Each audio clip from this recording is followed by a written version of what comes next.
Another strong factor that leads students to end their schooling is the influence of their local community, their culture. For generations, indigenous peoples have struggled with assimilation without losing their native identity and their roots. In our next feature from KNME, New Mexico, we'll see a school program designed to support Native American students, help them manage and then master a challenge. Let's meet Mark Chino as he creates a new path for himself and for others to follow.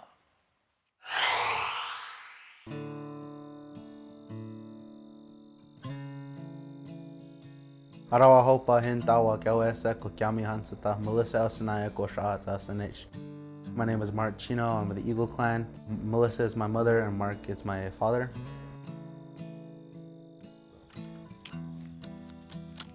I go to Bernalillo High School. I live in Santana Pueblo, New Mexico. Welcome everyone back to Bernalillo High School today. We had a fantastic day yesterday. Look forward to a great day today. Glad that you're here with us. What's up, Mr. King? I think one of the key factors that helps Mark overall is he is very resilient. He has a very positive attitude and a lot of confidence, and you really don't find that in a lot of Native kids. Here in New Mexico, we have 19 pueblos that all fall along the Rio Grande Valley. At Bernalillo High School, we cater to about 7 of those pueblos. The first exposure of education and schooling to the Native people was through boarding schools. We bring them in, clean them up, and start them on their way to civilization. School is losing your culture, being away from your family, losing your language. From their state of comparative savagery and barbarism to one of civilization. Here, on the one hand, we have the Navajo as... That's where the root issue, I feel and I believe, is where our kids are torn every day by coming to school. The bus just came when we were going out the door. Okay, bye. Go have a good day. Have a good day. Okay, see you this evening. Okay. How things have been done or what's happened in the past still influences greatly within our pueblos their perception on what's happening in our schools today. We've got to work collaboratively with the pueblos. It's not a Bernalillo High School job that we can do alone, and it's not a job that our pueblo can do alone. We've got to create an environment and a school culture where the students feel that they're part of it.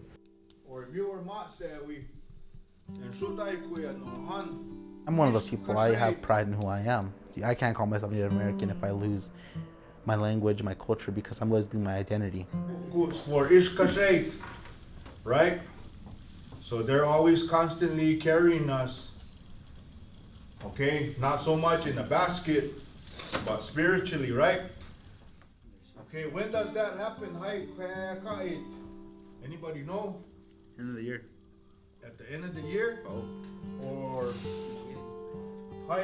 if you don't have the student participating in their own education, if you don't have the school being an active participant in their education, and if you don't have a parent or an elder or a mom or a dad actively participating in that student's education, that student is never going to be successful. That pot over there has got the green chilies, and then those cassava. I was all trying to remember the name of the Indian melons. Cassava melons, dang.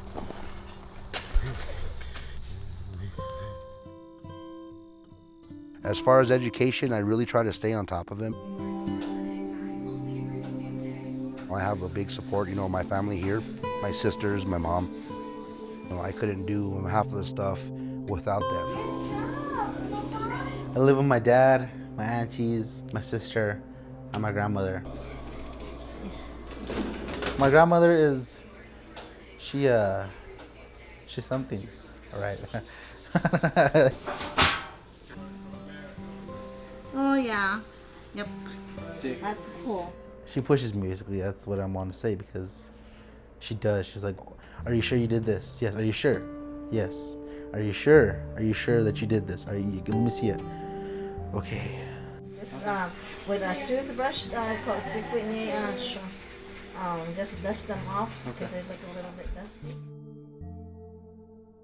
How do we at Bernalillo High School create a culture on our campus for our native kids to want to come to school? I just went next door to my mom's house. In order to create the culture in your school, you need to have the appropriate staff and people in place. You got tea?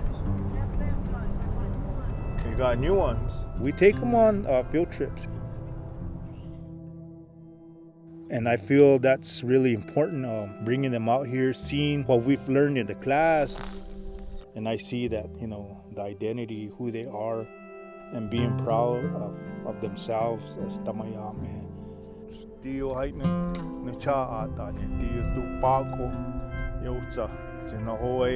The parents to these kids, like Mark, some of them didn't have this opportunity where we're teaching them in school. The language, the traditions, the culture.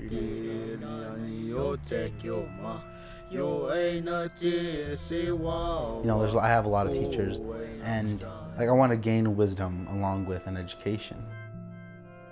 So it's just a good feeling to know that you discovered that part of you, of yourself, and then you know that in the back of your mind, that's always going to be there.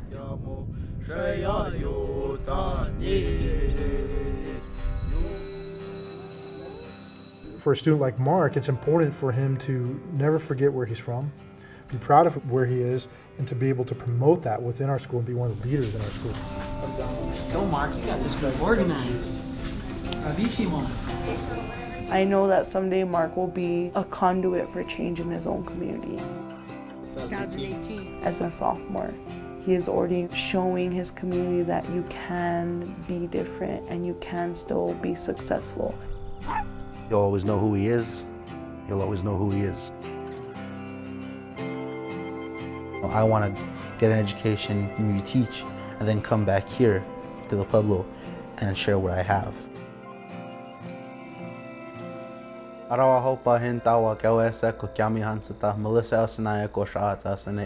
name is Mark Chino. I'm with the Eagle Clan. I live in Santana, Pueblo, New Mexico.